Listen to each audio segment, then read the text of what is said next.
MP DElEd वाले जितने भी विद्यार्थियों का कल यानी कि 5 जून को समाज शिक्षा और पाठ्यचर्या बोर्ड का पेपर होने जा रहा है, उन सभी का पेपर मेरे द्वारा आज यहाँ पर बताया जा रहा है। सभी छात्रगण इस क्वेश्चन पेपर को ध्यान से पूरा देखेंगे और अच्छे से इन सभी प्रश्नों को याद करेंगे, क्योंकि मेरे द्वारा जो प्रश्न आपको बताया जा रहा है ये आपकी परीक्षा में पूछे जाएंगे। इसलिए आप एक भी क्वेश्चन मिस ना करें, पूरा का पूरा पेपर ध्यान से देखें। जो बच्चे हमारे साथ नए जुड़े हुए हैं सभी चैनल को सब्सक्राइब जरूर करके रखें, क्योंकि आप सभी जानते हैं कि जो मैं पेपर बताता हूं उनमें से 101% परीक्षाओं में प्रश्न बनते हैं। ये आपका पहला क्वेश्चन रहेगा आपकी स्क्रीन के सामने, ध्यान से आप देखें। क्वेश्चन आपसे पूछा जाएगा कि मनुष्य की अंतर्निहित पूर्णता को अभिव्यक्त करना ही शिक्षा है। यह जो परिभाषा दी थी ये परिभाषा किसके द्वारा दी गई थी? तो ध्यान रखना है, ये जो परिभाषा थी विवेकानंद के द्वारा ये परिभाषा दी गई थी, तो इसमें आपको विवेकानंद ध्यान रखना है। इसके बाद बढ़ेंगे हमारे अगले प्रश्न की ओर। अगला प्रश्न आएगा, भारत में मानवाधिकार आयोग का गठन कब किया गया? तो भारत में मानवाधिकार आयोग का जो गठन हुआ था सन 1993 में मानवाधिकार आयोग का गठन होता है। इसमें लिखना है 1993। अगला क्वेश्चन रहेगा आपकी स्क्रीन के सामने, मोंटेसरी पद्धति की जन्मदाता है? तो मारिया मोंटेसरी आपको लिखना है। क्या लिखना है? Maria Montessori. अगला क्वेश्चन है, कोठारी आयोग का गठन कब हुआ था? तो कोठारी आयोग का जो गठन होता है 1964 से 1966 में। अगला क्वेश्चन रहेगा कि ज्ञान का प्रकार है? तो ज्ञान का प्रकार होता है सामान्य ज्ञान और विशिष्ट ज्ञान।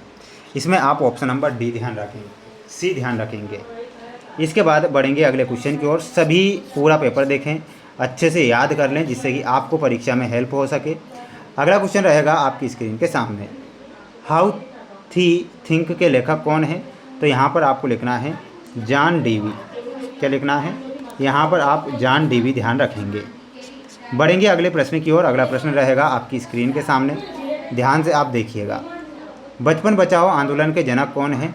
तो बचपन बचाओ आंदोलन के जो जनक है उनका नाम हो जाएगा कैलाश सत्यार्थी। क्या हो जाएगा? तो यहाँ पर लिखना है कैलाश सत्यार्थी। सूचना का अधिकार अधिनियम कब आता है? तो ये 2005 में आया। नई शिक्षा नीति का गठन कब हुआ था? तो इसमें लिखना है 2020। ज्ञान एक वस्तु है? तो ज्ञान जो है एक अमूर्त वस्तु है। यहाँ पर आपको लिखना है अमूर्त वस्तु। इसके बाद हम बढ़ेंगे हमारे अगले क्वेश्चन की ओर। अगला क्वेश्चन देखिएगा, ये रहा आपका अगला प्रश्न, शिक्षा का शाब्दिक अर्थ लिखिए। तो शिक्षा का शाब्दिक अर्थ क्या होता है? ज्ञान प्राप्त करना। शाब्दिक अर्थ लिखना है ज्ञान प्राप्त करना, ज्ञान प्राप्त करना। समानता से क्या आशय है? प्यारे विद्यार्थियों, समानता से क्या आशय होगा इसका आंसर मैं बताऊंगा। आप सबसे पहले तीसरा देख लीजिए ना, माध्यमिक शिक्षा पुनर्गठन समिति के अध्यक्ष कौन थे? तो यहाँ पर आप ध्यान रखेंगे डॉक्टर लक्ष्मण स्वामी मुदालियर। ठीक है, तो यहाँ पर आप क्या लिखेंगे? यहाँ पर लिखना है आपको लक्ष्मण स्वामी मुदालियर। ये आप यहाँ पर करेक्ट करेंगे। समाजवादी की परिभाषा और आकलन का मुख्य उद्देश्य क्या है? तो इन सभी के आंसर देखिएगा। दूसरा प्रश्न हमारा छूट रहा था कि समानता से क्या आशय है, लिखना है समानता का अर्थ समाज में किसी भी व्यक्ति या वर्ग के साथ जाति, रंग, धर्म या लिंग या जन्म स्थान के आधार पर भेदभाव न करना। इसका मुख्य उद्देश्य सभी नागरिकों को व्यक्तित्व के विकास के लिए समान अवसर उपलब्ध कराना। तो ये आप यहाँ पर करेक्ट करेंगे। इसके बाद में देखिएगा तीसरा क्वेश्चन के बारे में मैंने आपको बता दिया था कि माध्यमिक शिक्षा पुनर्गठन समिति के अध्यक्ष कौन थे? तो डॉक्टर लक्ष्मण स्वामी मुदालियर। स्क्रीनशॉट ले लेना है। ये आपका चौथा प्रश्न था कि समाजवाद की परिभाषा लिखिए। क्या हो जाएगी? समाजवाद एक ऐसी आर्थिक और सामाजिक प्रणाली है जिसमें उत्पादन और वितरण के साधनों पर पूरे समाज या राज्य का स्वामित्व होता है। तो ये आप यहाँ से स्क्रीनशॉट ले लीजिए। पांचवा प्रश्न था कि आकलन का मुख्य उद्देश्य क्या है? तो इसमें आप ध्यान रखेंगे आकलन का मुख्य उद्देश्य में आकलन का मुख्य उद्देश्य छात्रों के सीखने की प्रगति और क्षमता को समझना है, ताकि शिक्षण प्रक्रिया में सुधार किया जा सके और बच्चों की सीखने संबंधी कठिनाइयों को दूर किया जा सके। तो इसका स्क्रीनशॉट आपको यहाँ से ले लेना है। इसके बाद देखिएगा अगला क्वेश्चन बता देता हूँ। ये आपका अगला क्वेश्चन रहेगा, जो कि आप स्क्रीन के सामने देख रहे हैं, चौथा, पाँचवा और छठा। तो इनके आंसर ध्यान से देखना है। देखिएगा, चौथा प्रश्न था कि जॉन डीवी के अनुसार शिक्षण विधियाँ। तो इसमें आपको लिखना है जॉन डीवी ने करके सीखने पर जोर दिया है। उनके अनुसार मुख्य शिक्षण विधियाँ निम्नलिखित है। एक होती है प्रोजेक्ट विधि। विद्यार्थी किसी समस्या को हल करने के लिए योजना बनाकर कार्य करते हैं इसमें, ठीक है। और दूसरी आपको लिखना है समस्या समाधान विधि, जिसमें होता है कि विद्यार्थियों को वास्तविक जीवन की समस्याएं दी जाती है जिन्हें वे अपने तर्क से सुलझाते हैं। एक होती है प्रायोगिक विधि, जिसमें लिखना है आपको प्रयोगों में अनुभवों के माध्यम से ज्ञान प्राप्त करना। एक होती है खेल विधि, तो खेल में सीखना, ठीक है। तो ये आप यहाँ पर करेक्ट करेंगे। पांचवा क्वेश्चन था हमारा कि मोंटेसरी के शैक्षिक सिद्धांत। तो मोंटेसरी के शैक्षिक सिद्धांत देखना है आपको। स्वशिक्षा का सिद्धांत, बच्चा स्वयं अपनी गति से सीखता है। ज्ञानेंद्रियों के प्रशिक्षण पर बल, तो लिखना है सीखने के लिए पांचों इंद्रियों के उपयोग पर जोर। और अगला है स्वतंत्रता का सिद्धांत, इसमें लिख कर आना है बच्चे को अपनी रुचि के अनुसार गतिविधि चुनने की आज़ादी। व्यक्तित्व का विकास, इसमें लिखना है प्रत्येक बच्चे की व्यक्तिगत क्षमताओं का सम्मान और विकास करना। ये आप लिखेंगे। छठवां प्रश्न था हमारा कि शिक्षा के कोई 4 उद्देश्य लिखना है। तो 4 उद्देश्य हो जाएगा चरित्र निर्माण, दूसरा हो जाएगा मानसिक एवं बौद्धिक विकास लिख कर आना है, तीसरा आपको लिखना है जीविकोपार्जन का उद्देश्य, और चौथा लिखना है सामाजिक कुशलता का विकास। तो ये आप यहाँ पर करेक्ट करेंगे।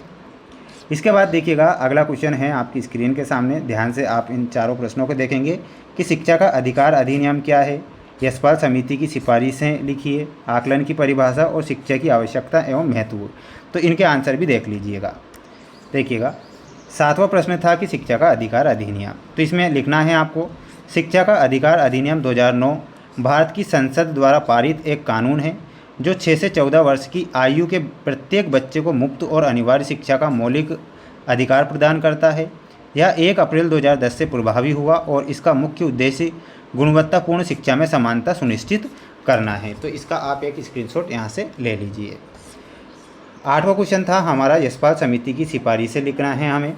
तो इसमें लिखना है प्रोफेसर यशपाल की अध्यक्षता वाली इस समिति ने मुख्य रूप से शिक्षा बिना बोझ के का सुझाव दिया था। इसके प्रमुख सिफारिशें थी, ध्यान रखना है, स्क्रीनशॉट ले लीजिएगा आप। देखिएगा, पाठ्य पुस्तकों और स्कूली बस्ते के भार को कम करना, रटने की प्रवृत्ति को खत्म कर सकने पर जोर देना, प्राथमिक कक्षाओं में कोई गृह कार्य न देना, शिक्षण विधि को रोचक और गतिविधि आधारित बनाना। तो ये आपको यहाँ पर ये शर्तें लिखना है। अगला प्रश्न था हमारा 9वां क्वेश्चन। देखिएगा, आकलन की परिभाषा। आकलन की परिभाषा होती है मूल्यांकन एक निरंतर चलने वाली प्रक्रिया है जिसके माध्यम से किसी छात्र के सीखने के स्तर, प्रगति और उपलब्धि का मापन किया जाता है। सरल शब्दों में यह वह प्रक्रिया है जिससे वह ज्ञान होता है कि शिक्षण के उद्देश्य की प्रगति किस सीमा तक हुई। तो स्क्रीनशॉट ले लीजिए। 10वां प्रश्न था हमारा कि शिक्षा की आवश्यकता एवं महत्व। तो लिखना है शिक्षा मानव जीवन और समाज के विकास के लिए अनिवार्य है। इसका महत्व निम्न बिंदु में समझा जा सकता है, जैसे कि सर्वांगीण विकास, यह व्यक्ति के मानसिक, शारीरिक और नैतिक विकास में सहायक होता है। आत्मनिर्भरता, शिक्षा बेहतर आजीविका और आर्थिक स्वतंत्रता प्राप्त करने का साधन। इसके बाद लिखना है आपको सामाजिक जागरूकता। ध्यान से देखना है, सामाजिक जागरूकता यह समाज में व्याप्त अंधविश्वासों और बुराइयों को दूर करने में मदद करती है। राष्ट्र का निर्माण, शिक्षित नागरिक ही देश की उन्नति और सुशासन में योगदान दे सकते हैं। तो ये आप यहाँ पर लिखेंगे। इसके बाद देखिएगा, आपका अगला क्वेश्चन बता देता हूँ। ये आपका 11वां क्वेश्चन है जो आप स्क्रीन के सामने देख रहे हैं। आप इनका एक स्क्रीनशॉट लेकर ChatGPT के माध्यम से इनके आंसर निकाल सकते हैं और अच्छे से इन सभी प्रश्नों को पढ़ना है आपको। जितने भी स्टूडेंट्स वीडियो को देख रहे हैं सभी चैनल को सब्सक्राइब जरूर करके रखें। ये पूरा पेपर है, आप देखिएगा ना। राष्ट्रीय पाठ्यचर्या 2005 की संरचना के महत्वपूर्ण बिंदु क्या है ना। और देख लीजिए, महात्मा गांधी जी के शिक्षा दर्शन के सिद्धांतों का वर्णन, रूसो के शिक्षा संबंधी विचारों का वर्णन आपको करना है, शिक्षा के उद्देश्यों का वर्णन और सामाजिक गतिशीलता के प्रकारों का वर्णन। राष्ट्रीय शिक्षा की विशेषता परीक्षा में आएगी। तो ये सारे के सारे प्रश्न हैं जो आपको परीक्षा में दिए जाएंगे। सभी स्टूडेंट्स चैनल को सब्सक्राइब जरूर करके रखें। प्रयास और मेहनत तो आपको करना ही पड़ेगा जब तक आप सफल ना हो, और अच्छे से मेहनत करके जाना है जिससे कि आप अच्छे नंबर प्राप्त कर सकें। चैनल पर नए हैं तो चैनल को सभी को सब्सक्राइब जरूर करना है।